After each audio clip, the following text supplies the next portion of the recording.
So this is fun. We have a double Sunday today. We had the sun in the gate for line 4 early this morning, just after midnight, British summer time. And here we are again at 8 minutes to midnight, and the sun is moving into the 5th line of gate 4. This is called Seduction. Okay, so this is, again, it's a really good keynote for the 5th lines. The 5th lines are all about seducing, being seduced, all of that kind of thing, because that sort of is what pulls them out, and that's what can give them some power. And Ra said that this is a real key to the nature of what the logical process is about. Logic as a circuit, it has 3 gates in the throat. It has the 62, the 31, and the 16. And not one of those is pointing towards a motor. So logic is, it's kind of starved for energy, is what is often said. That's the description that we have for the logic circuitry. It's enormously difficult for logic to find its energy. And one of the keys to finding energy is having the capacity to be able to seduce it. The seduction is, because it's the 4th gate and it's all about finding an answer, having an answer. So the seduction is, I have an answer for you, but you have to provide me with some energy, and then I will give it to you. I'll give you anything you want, but give me some energy. You have to get others to understand so that they will take a chance with your experiment, or whatever it is, but they will bring energy to the process. More than any other line, this line recognizes that the answer will only work if there is energy. And seduction, classic 5th line keynote. It's a line that operates in the wave of the seducer and the seduced. And through genetic continuity, this is true of whatever 5th line you have in your chart, regardless of the gate they're in. In the 1st line, we had, what did we have in the 1st line? Ultimate pleasure cannot be achieved without perfect timing. I think that was right. Okay, we're back to my gravy ching. Yes, it was called the line of pleasure. Ultimate pleasure cannot be achieved without perfect timing. Timing, classic again for the 5th line. We've seen this a few times recently. So remember as well, the 1st line is always the truth of the hexagram. This is the truth of formalization and youthful folly. But what society is projecting onto gate 4, line 5, is that they want to be seduced. This brings to mind a song, actually, another song. I love it when these song titles come up, because some of them, I don't know where they get dredged from, but they're like, oh, I hadn't heard this one in ages. It was a song by a lady called Mary Coughlin, and it's called I Want to Be Seduced. And it's fabulous. After I was preparing this, I went and listened to it again. I haven't heard it in years. It is such a great song. Anyway, this is the great song of seduction for the 5th line. A 5th line song for you, my gift for you today. At the universalized 5th line level, humanity is not concerned anymore with the necessary timing. That's the foundation here. What they want is to be seduced. And they want an answer that makes them feel really good, that kind of turns them on a bit. They want an answer that is so seductive, they don't even think about whether it's being experimented with or not, or even if it's correct or not, in a way. These are dangerous answers, which doesn't mean that they're good or bad. It's not about morality. It's simply that they're dangerous answers because they come in a time of crisis. And it doesn't mean that it's going to be practical, and it doesn't mean that it's verified or verifiable. And of course, if it's not practical, it will fail. And if it fails, then the reputation of the 5th line will also fail. Doesn't matter about the seduction then, in following that formula, other things will come into play and it will fall apart. So there is a lifetime learning here, allowing others to assume responsibility as a shield against potential punishment. So this is where understanding genetic continuity can really help, because the general doesn't take responsibility on a day-to-day level. It only takes responsibility after it's been selected, after it's been approached by everybody because there's this crisis, after everything has fallen apart. This is what happens. This is the way that the mechanic works. So it's after the people who can no longer, the people who are responsible can no longer be responsible. They can't fulfill that responsibility. That is when this fifth line is going to step up. They're not responsible for the things going bad, but which is lucky. Because that wouldn't do their reputation any good at all. But it's one of those things that, they start off being presumed innocent, always. It's not their fault that things went bad. But of course, things could go very badly wrong. But even so, they are always presumed at first to be a helpful, beneficial force. We're in crisis, let's go get that fifth line because they can help us. And in that process, it's that, yeah, we trust you, we like you, you're going to help us. In the exaltation, we have unearned reward and recognition, the potential to succeed through the understanding of others. Unearned reward and recognition, simply for the fact that the gate 4, line 5, for them, the solution is easy. It's the actualization of the solution that can be difficult. The fifth line can see what everybody is doing, and they can see the things that are going to turn into a lot of trouble. But they wait for the right moment to be called. And that's where their power is. And that's where the unearned reward and recognition can come in. It doesn't mean that the reward and recognition are undeserved, really. It doesn't mean that. It just means that they are able, through their timing, through their gifts, to benefit from the projection field. And remember the isolation in the fifth line. They really do not want to get involved, and they will only do so in times of crisis if they're living correctly. So it's not like they're bad when they say, I can see what's going on down there and I'm not going to tell them how to get out of it, because that's not their job. It's only of value for them to get involved in that moment of crisis. Full stop. That's it.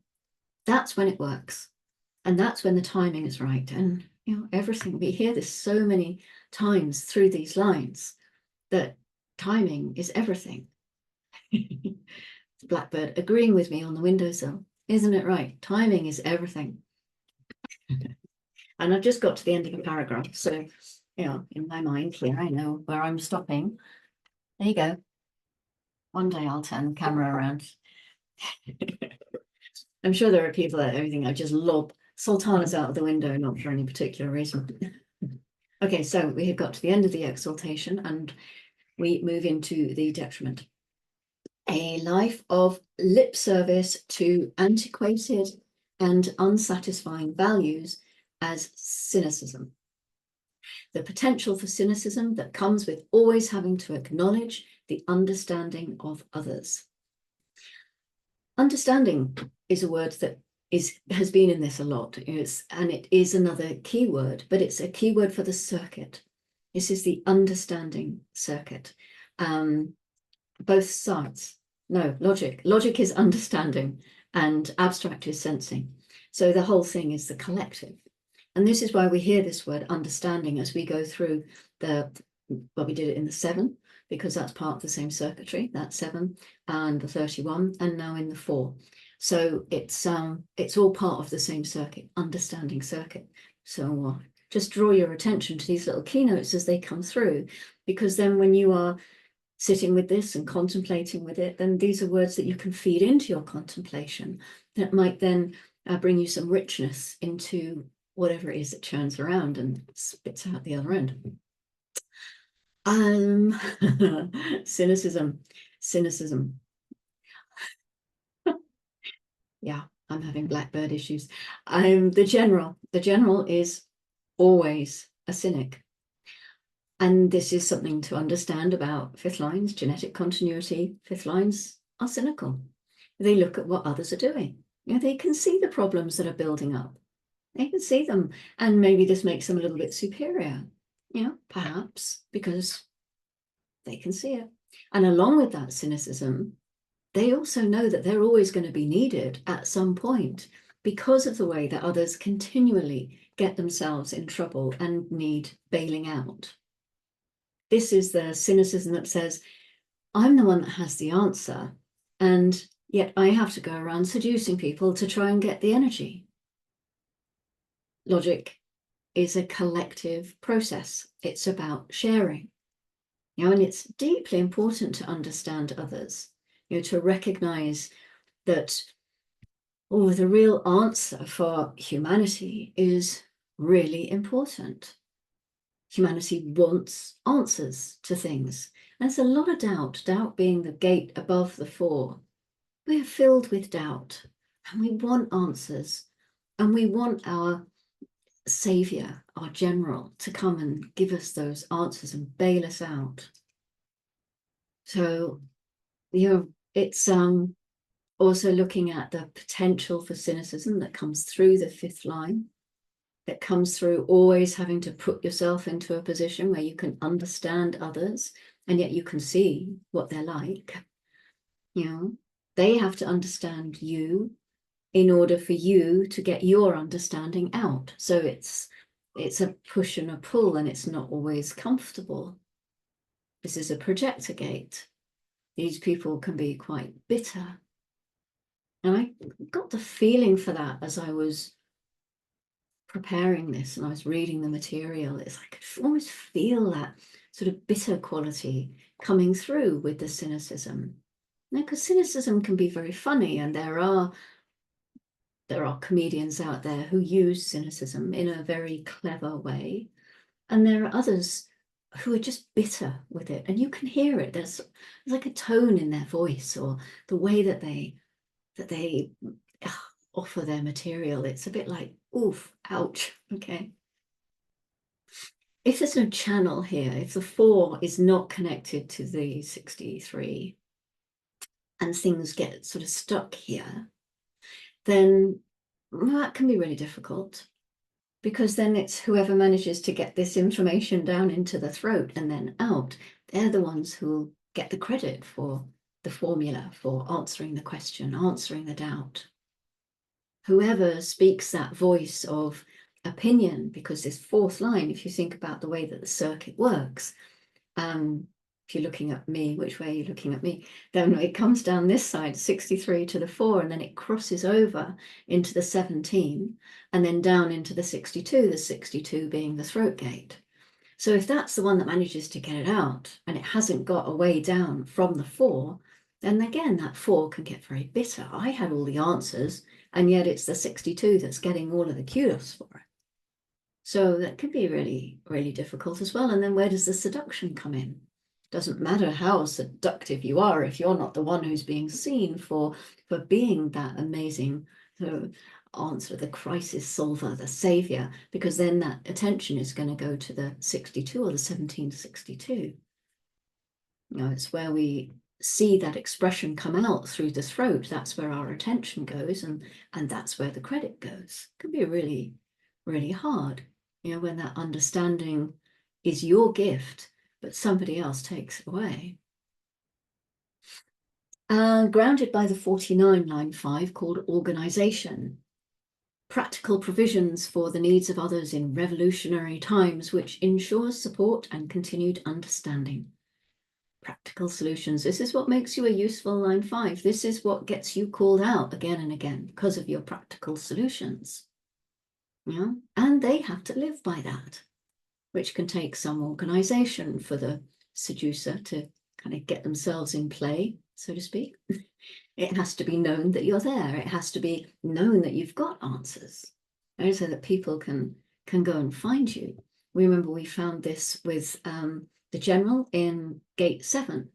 It's those who are around the general who call attention to them. It's not the general themselves. So they need this sort of skill to have somebody to say, yeah, you know who you want for your logical answers. It's, that person over there is the one who's got them. So it takes a little bit of organization maybe to get that in place.